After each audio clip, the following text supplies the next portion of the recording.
Hey guys, what's up? Welcome back to my channel. And for today's video ay update ko nga lang kayo kasi may bago na kami ulit dito na strain ng Gapi.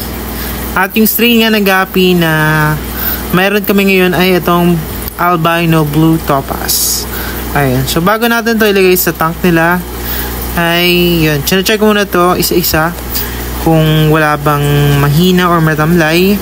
So para if ever meron na ay ma-isolate natin at magagamot. So dito check ko na rin kung alin yung male and female. Ayan. So yung pinagkuhaan ko pala nito is same lang doon sa supplier na mga nauna kong Gapi na talaga namang saglit lang ay naubos agad.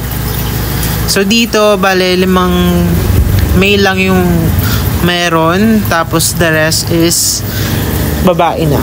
So bali kung kukuha kayo, isang male and 3 female yung mapupunta sa inyo guys.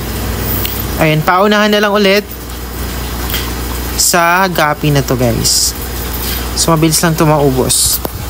And sa mga gusto nga pumasyal dyan sa shop namin ay open nga kami from Monday to Sunday 8 AM to 10 PM ng gabi. And may mga aquarium na rin kami dito, mga pagkain ng isda, mga accessories, basta yung mga basic needs guys na kailangan nyo sa pag-iisda is meron kami. At kung wala pa kayong idea kung paano mag-alaga ng isda is huwag kayong mag-alala kasi tuturuan namin kayo para hindi masayang yung pera nyo and mas ma-enjoy nyo yung pag-iisda. So yun na nga, after yun nailagay ko na sila dito sa isang plastic kasi magkakabukod sila doon. So dito pinag-isa ko na lang and nilagay ko na rin ito ng medical oxygen para hindi sila kapusin habang ina-acclimate na sila. Tapos ito naman yung mga male guys. Ayan, as you can see malalapad na yung buntot and talaga namang napakaganda. Ayan, so acclimate ko lang to na 30 minutes bago ko sila pakawalan dito sa aquarium. Ayan. So naglalagay ako ng medical oxygen kasi yun, para maiwasang ma-stress yung isda namin dito habang ina-acclimate na sila. And kapag may mga meetup ako is nilalagyan ko rin ng medical oxygen para makasigurado tayo na hindi mamamatay yung isda na order nyo.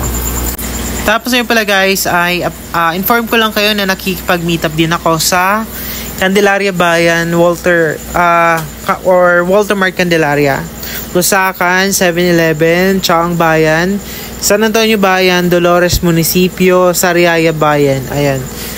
So, nakipag-meet up ako dyan and free shipping yan guys.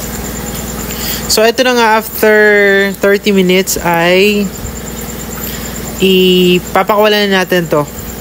Kasi lagpas 30 minutes na rin. So, pwede na yun. And, bakit nga ba tayo nag-acclimate ng isda? So, napaka-importante ito para hindi sila ma-water shock. Kasi, magkaiba yung temperatura nung tubig sa aquarium and yung dun sa mismong tubig nila, nung nasa plastic sila. So, para hindi sila ma-water shock, is kailangan muna natin ibabad sila ng 30 minutes bago sila pakawalan. So, napaka-importante nun guys. Tapos ayun, wag muna kayo magpapakain. Mas okay kung kinabukasan na lang. Hayaan muna natin silang ma-familiarize yung bago nilang lalagyan.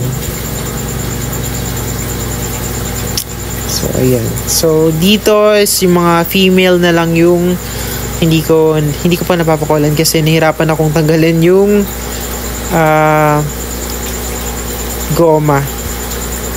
So, kumuha na ako ng gunting para mas mapadali tayo. Ayan.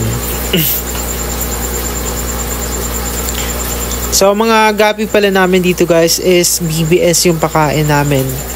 Yung hinahatch yun para yun mas maging healthy sila bago sila mapunta sa inyo. Ayan, meron din kami mga yellow tiger mosaic na available.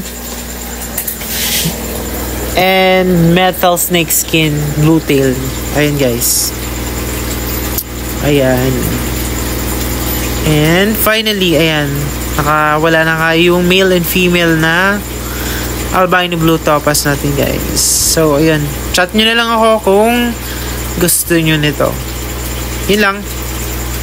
And, pa-follow na rin pala, guys, ng page natin. Thank you.